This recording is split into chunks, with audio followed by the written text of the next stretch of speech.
Dear students, कैसे हैं आप। उम्मीद है आप अच्छे होंगे। कल हम जो हमने पिछले वीडियो में देखा था मेवाड़ राज्य का उदय, मेवाड़ राज्य की जो रावल शाखा थी, गुहिल वंश की जो रावल शाखा थी, उसके बारे में पढ़ा था। आज हम गुहिल वंश की सिसोदिया शाखा के बारे में पढ़ेंगे। इससे पहले कि हम टॉपिक में आगे बढ़ें, हम जैसा कि रोज़ आपको सलाह देते हैं, आप अनावश्यक रूप से घर से बाहर ना निकलें। अगर जाएं तो मास्क पहन कर जाएं, सैनिटाइज़र और साबुन से हाथ धोते रहें, सोशल डिस्टेंसिंग बनाए रखें, तभी हम इस भयानक संक्रामक बीमारी से बच पाएंगे। तो टॉपिक की तरफ लौटते हैं। हमने कल पढ़ लिया था कि किस तरह रत्नसेन की मृत्यु के बाद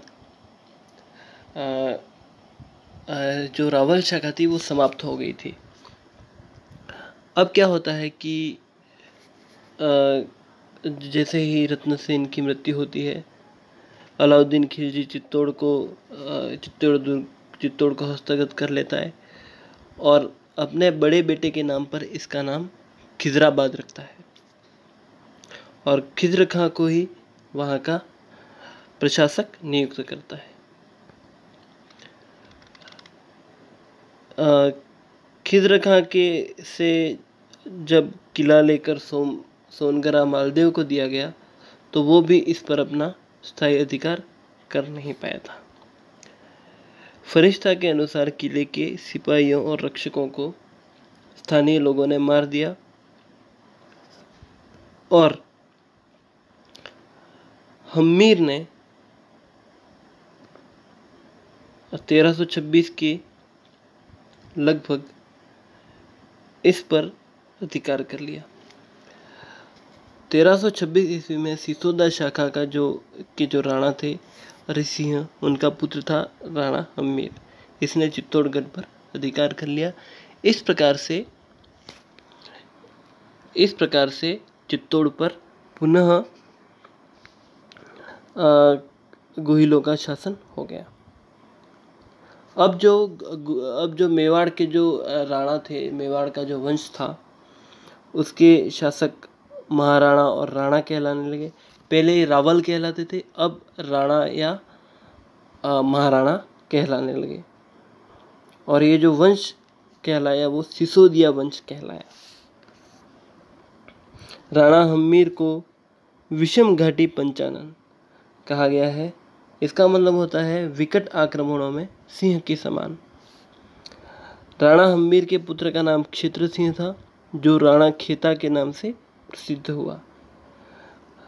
राणा हम्मीर ने चित्तौड़ को अपने अधिकार में कर लिया और लगभग संपूर्ण मेवाड़ पर अपना अधिकार कर लिया। राणा हम्मीर के बाद राणा क्षेत्र सिंह हुए। ये जो कि हम्मीर के बड़े पुत्र थे और अपने बल और पुरुषार्थ से उसने अजमेर, जहाजपुर मंडल और छप्पन को भी अपने राज्य में सम्मिलित कर लिया और मालवा के दिलावर खां गोरी को परास्त कर भविष्य में होने वाले मालवा मेवाड़ के संघर्ष की शुरुआत की। तो इस प्रकार राणा हम्मीर और क्षेत्र सिंह जो थे। इसके बाद एक क्षेत्र सिंह के पुत्र राणा लाखा के बारे में हम पढ़ेंगे। अब इसका मूल नाम लक्षित सिंह था। इसने 1382 से 1421 तक राज्य किया। इसने बदनौर प्रदेश को अपने अधीन कर लिया। इस समय झोटिंग भट्ट और धनेश्वर भट्ट विद्यमान थे, जिससे पता चलता है कि संस्कृत साहित्य का इस समय उत्थान हुआ। राणा के समय में जावर माइन से चांदी और सीसा बहुत अधिक मात्रा में निकला। इससे आर्थिक समृद्धि बढ़ी। इसने कई किलों का निर्माण करवाया और इसी के काल में एक बंजारे ने पिछोला झील का निर्माण करवाया। अब क्या होता है कि एक बार जो राठौड़ रणमल थे वो अपनी बहन जो थी राठौड़ जो मारवाड़ के थे, रणमल की बहन हंसाबाई से विवाह जो राणा का पुत्र था चूड़ा, कुंवर चूड़ा, उसके लिए नारियल लाए। तो ऐसा कहा जाता है कि महाराणा ने हंसी में कह दिया कि अब नारियल शादी के लिए जो होता है वो बूढ़ों के लिए कौन लाएगा। तो रणमल ने ये कहा कि अगर हंसाबाई के पुत्र का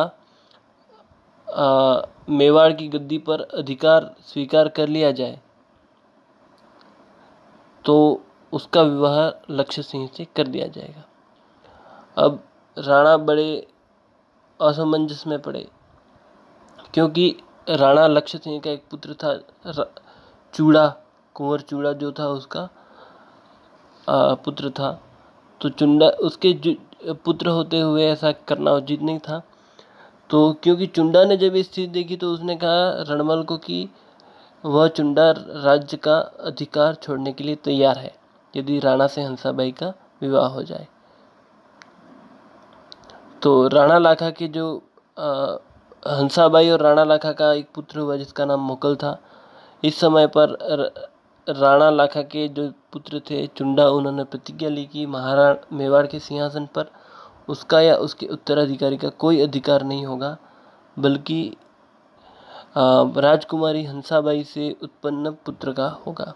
हंसाबाई ने मोकल को जन्म दिया और इस प्रकार मोकल मेवाड़ का राणा बना। इसीलिए राजस्थान के इतिहास में कुंवर चुंडा को राजस्थान का भीष्म पितामह कहा जाता है।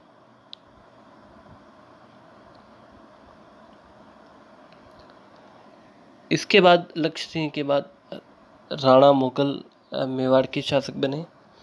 जब महाराणा लक्ष्य सिंह या महाराणा लाखा उनका देहांत हुआ तो इस समय मोकल की उम्र लगभग 12 वर्ष थी। लेकिन चूँकि मोकल की माँ, हालांकि राव चुंडा ने, जैसा कि हमने पहले देखा कि राव चुंडा ने प्रतिज्ञा ली थी कि वह अथवा उसका उत्तराधिकारी मेवाड़ का शासक नहीं बनेगा, लेकिन इसके बावजूद भी मोकल की माता हंसाबाई को चुंडा पर संदेह होने लगा।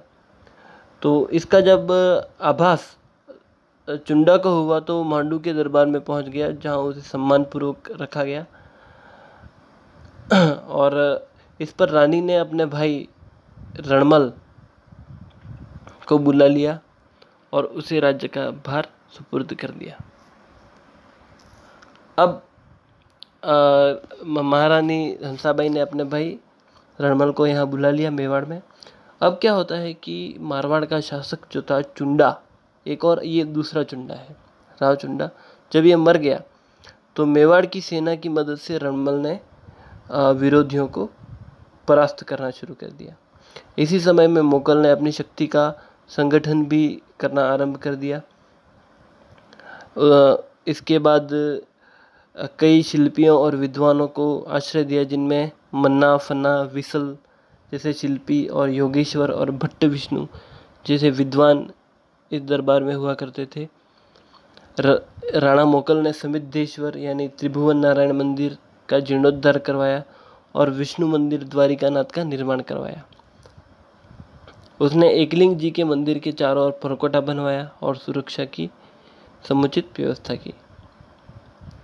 लेकिन महाराणा खेता की एक उपपत्नी थी जिसके पुत्र थे चाचा और मेरा। इन्होंने अवसर पाकर मोकल की हत्या कर दी और इस हत्या को करवाने के पक्ष में महापा पवार आदि कई सरदार भी सम्मिलित थे। तो जैसा कि आपने देखा, हमने ये जो 3 महाराणा पढ़े जो कि सिसोदा शाखा के थे। रावल शाखा का अंत रत्न सिंह के साथ हो गया था। सिसोदा शाखा में राणा हम्मीर, राणा क्षेत्र सिंह, राणा लक्ष्य सिंह और राणा मोकल ये 4 जो प्रमुख शासक बने। तो इसके बाद राणा मोकल के बाद राणा कुंभा बने। तो कुंभा के लिए अलग से एक पॉइंट बनेगा। तो कुंभा के बारे में जो हमारी पढ़ाई है वो हम उस चैप्टर में करेंगे। Thank you.